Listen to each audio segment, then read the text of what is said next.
Hello. Camera's here. Camera's there. Long time no see. It's been a while. This is my third time recording this video. My first time I recorded it on my GoPro in the middle of the mountain. And long story short, now I'm gonna tell the story. I was in the mountains recording this beautiful Q&A footage. This is a Q&A if you can't tell from the title. This is a question. And I'm in the middle of the mountains recording this Q&A. And every single time I would come across like a heartfelt moment, a loud truck would pass by or something loud would happen. I'm in the middle of the mountains. You'd think it would be quiet, but no, it was not. And then I found a bench in the mountain, like a nice bench in the middle of nowhere. No civilization. This could be abandoned. Like it was one of those like good last stand survival, the world is ending and you have a bench to die on kind of benches. It's nice. I sit on this bench, I set up my GoPro, and I just have this amazing like Q&A for like 1 minute. 1 minute. You know what happened? A grandma comes out of nowhere. She spawns like behind me or something. And she just sits on the bench next to me as I'm recording the video. I'm not blaming her, by the way. I just find it hilarious. I don't know where she came from, but I have the footage. I'll show the footage. Back to the next question. Tadovsky, educate us about Japanese cuisine. I have ramen like once a week. Other things like that.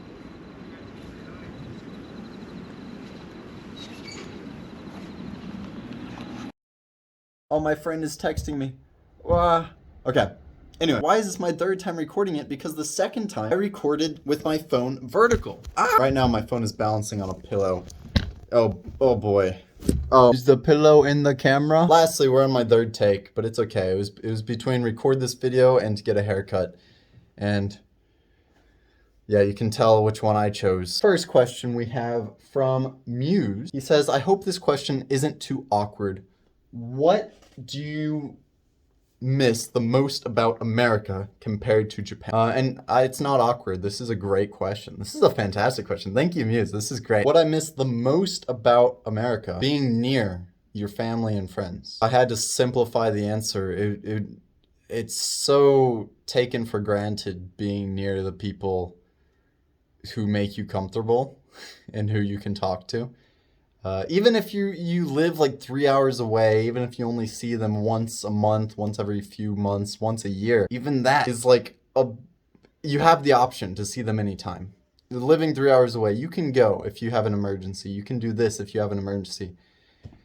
In Japan, you're just alone. That's just the hardest part. So my recommendation is, if you're wanting to live in Japan, even if you're very independent, I'm a pretty independent person. Like I'm a very independent person, but it gets pretty lonely, and that's what I miss the most about America. But there's so much in Japan that outweighs it. Obviously, loneliness will still affect you, but I wouldn't just completely not consider moving to Japan because I said that. It's still definitely consider it. It's all amazing. It's all worth it. Just be highly aware you're going to get lonely. You're going to get depressed. Come up with a solution before you go to Japan. Unlike me, who is still thinking about what to do. Next question we have from Ghoststone. Can you tell us about your experience at the Shogi Dojo? And yes, it's fantastic, obviously. No, that's such a terrible answer. It's great. I always imagined going to a Shogi Dojo or Shogi Center in Japan. I mentioned it so many times on stream, how much I wanted to go, how much I wanted to play in person. I have to say it lives up to the hype. Everything I wanted to do, everything I wanted it to be, it really lives up to that. I will say at my Shogi Center, we don't 90% of people don't use clocks.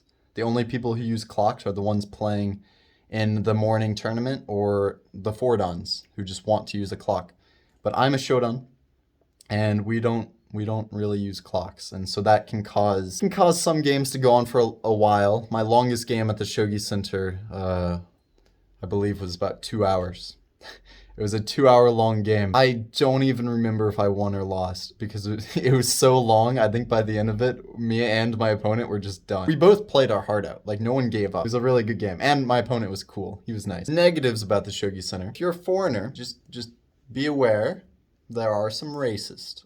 there are some people who don't like foreigners playing their game of shogi. And one of them I came across not too long ago, and I kind of went over the story on Shogi Harbor's Discord. But in short, I played a game of double central rook against a seemingly nice guy. He was making some funny like quips in English. He was using like lines from movies in English. The game started out pretty friendly. He destroyed me in the opening, but I focused up. As I was like thinking about my move and all this, another person comes up next to him. A person who I've played. He's like, "Oh, Alex, he's strong." And my opponent, he looks at the guy who says I'm strong, and he's like, "Oh, no, he's not." But in Japanese, maybe he thinks I don't understand Japanese. He's like, "He's not strong. Look at the game position right now. This guy's terrible." And he was just really rude. But I ended up clutching because I was focused and he wasn't. He was too busy making fun of me. I ended up carrying it into an end game position where I was winning. I'd like made in a few moves, but I was moving a little fast, so I blundered. But this is what happened. This is a big deal in shogi and in chess. If you take your hand off the piece after you move it, the move is solidified. It's done. It's there. But if your hand's still on the piece, you can move it back. As long as you never lift your hand off the piece. As long as your hand is always on the piece. Everyone knows that. And I'm emphasizing this because in the end game position, his bishop was, I can't explain it. His bishop was in a favorable spot, and I wanted that spot, so I took the piece with my rook. My hand was still on the piece, and I was like looking, and I was like, "Oh, wait a second, this is a blunder." And so I start to move my rook back, and my opponent slams his hand down. Damn, really angry. He says, "No, no." He got really mad that I wanted to take my move back, even though I never took my hand off. Long story short, he got really mad. We continued to play the game. I took my hand off. I mean, he slammed my hand down, so I blundered my rook, and he ended up bringing it back, and it was a close end game. And then he dropped a silver in a not so favorable spot. He took his hand off, and he's like, "Oh, mate," and he starts to put his hand back on. You know what I say? I say, "Dame." I said it in like a funny way too. I was like, "Dame," and he was pissed. He was really mad. I told him no, even though he cheated earlier, that I told him no. And I ended up winning that game, so it felt really good. But a few weeks later, about a few weeks ago actually, I was called to play, my match was called to play against him again. I walked up to him and he looks at the match organizer and he's like, "No." In like the meanest way possible. He like, without even making eye contact with me, he's just cold. He's just like, no. I don't know if that was like a racism thing, if that was like I'm not gonna go hard and say he hates Gaijin. I'm not gonna say he hates foreigners, but at the time, it felt that way. So just be careful.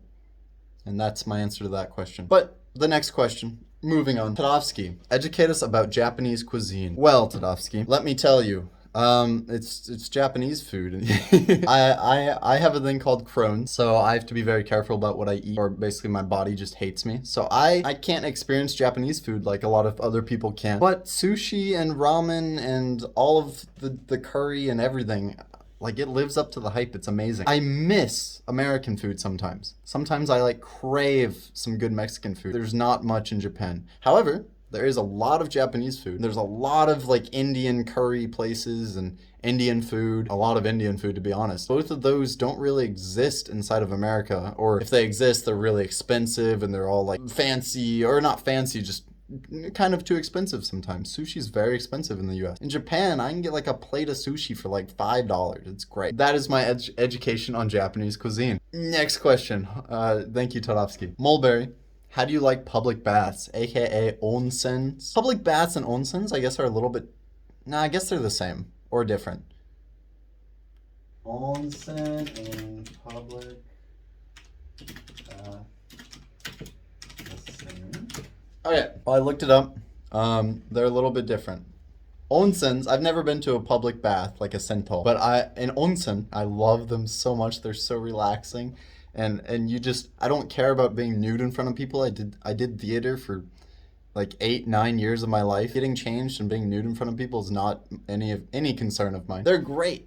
They're so much fun and they're relaxing, and you can just vibe on like a rock and like feel the cold air. Outdoor onsens are the best. If you go to an onsen, make sure it's outdoors. Indoor onsens, just be careful. All the steam, it makes you feel like you might not be able to breathe. But if you go to an outdoor one with like the cold air mixed with the warm water underneath you, it's great. Highly recommend it. Yeah, I go to one at least once a month. I love them so much. And if you are afraid of being nude in front of other people, if you're afraid of taking off your clothes in front of other people, it's in the simplest way possible. It's not a big deal. No one cares if you're if you're a guy and you're no one cares what the size is. If someone's looking down there, if someone's looking, that only means they're interested. Anyway, that aside, don't be afraid to take off your clothes in front of people. No one really cares. Genuinely, no one cares. Everyone is only there to relax and think about themselves. So have fun with it. Public baths are amazing. Good question. And next one is from Nibby. What was your first impression of your students? Good question. First impression was whenever I worked in Tokyo. Man, it's hard to describe just because it's so normal to me now. I've been teaching for 8 months now. It's so normal how everyone acts. But I mean, thinking on it now, I guess it's very different from other places. Kids are the same. You've really got to know how to take control of the room if you're in charge of kids. So just be careful about that. But the adults in Japan, they're so nice. Some of them very shy. I mean, everyone has different personalities. I'm not going to generalize anyone. Some people are shy, some people like to talk. Everyone always has interesting stories. I love hearing about Japan. My job as a teacher is everything I could ever dream. So yeah, my first impression was great. And it's still great. Just literally an hour ago, I was hanging out with one of my older students. I was at their house, at his and wife's house. We were playing Gomoku and eating Odin like that his wife made and playing the piano together. And yeah, my opinion of my students hasn't changed. They're all amazing. Anyway, next question. Good question. Thank you, Nibby. Next question from Toomland. What's the weirdest thing you've seen in a vending machine? Oh, that's a good question. Well, it depends. Am I in the middle of nowhere? Like am I in the countryside where I live now? Or am I in Akihabara where they have like sex toy vending machines? Because if you're in Akihabara, you can get anything you want out of a vending machine. But if you're in the countryside where I live, there's like, I'm pointing at it. I can see it from my window. There's a beer vending machine just outside. It just has alcohol. And there's a lot of like cigarette vending machines. That's a good question. Ultimately, yeah, I think the weirdest vending machine is probably the alcohol one. I don't want to drink it from it. I get all my alcohol at the convenience store. I don't want to drink one out of a vending machine, but you know, to each their own. And if you really want to experience good vending machines, go to Akihabara. They have everything. That's all I'm gonna say. Enjoy. And 2 more questions. Next one is from Necros. Are you afraid of automatic toilets, aka bidets, etc.? No, I'm not afraid. I was, but I love them. I mentioned in my apartment tour, I was like, my toilet has a bidet. That's a huge deal. I love bidets. They're amazing. The reason why I said I was afraid is because when I studied abroad, this is a story I don't think I've ever told anyone before. I hope my friend doesn't get mad at me for telling it. When I was on the study abroad for the first month or two, it was a 3-month long study abroad. For the first month or two, I would not use bidets. I would just use it like a normal toilet. At like the end of the 2nd month, I was drinking with my friend. I was drinking with a bunch of my friends. One of them fell asleep. One of them had to like leave early or something. And so I look at one of my friends and I said, "Hey, I've been really wanting to try something. You want to go try it together?" And he's like, "Yeah, what is it, Alex?" And I was like, "Follow me." And so me and my friend, we get up from drinking. We're really drunk. We're definitely out of it. We get up from drinking and we walk to the bathroom, and my friend's like, "Alex, what are we doing?" And I said, "Hey, we're trying bidets together." And it was a small bathroom, but it had 2 stalls side by side. And so we both get in each stall, and we're still talking the entire time. We get in each stall and we sit down and we're like, "Okay, we're gonna push the button on 3." And it was really scary. I was like really nervous. I was like, "Oh no, this is gonna be the worst feeling ever." And we did it. He had never tried a bidet. I had never tried a bidet. We pushed the button and our lives were changed. No, but genuinely, you just feel so much cleaner. I'm not going in any detail. I think that's disgusting.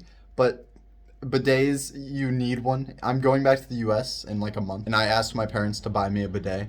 It's that important. Like, they will change your fundamental view of how clean your backside is after you're done using the restroom. You need bidets. I am an advocate. Just trust me on this one. If you haven't tried one, just try it. It's not that scary. In fact, you know what? Just ignore. Yes, try it. Try it. Okay, last question. Wait, no, two questions. Two more questions. We have Time Zombie asks, oh, do Japanese people use Izuchi as much as you see on like shogi TV programs? So Izuchi is like, sorane, like quick conversation filler to respond to the other person. And it's usually really polite, stuff like that. Yes, the answer is yes. They do use Izuchi all the time. In fact, I use Izuchi now, like all the time. Yes, as much as you see on TV. If you're talking to someone, expect them to make noises and respond. I'm kind of worried about the culture shock of going back to the US and talking to like my family, because it's completely different. In the US, people sit there and listen. In Japan, people sit there and listen, but they make noise. Yeah, so desu ne. Honto desu ka?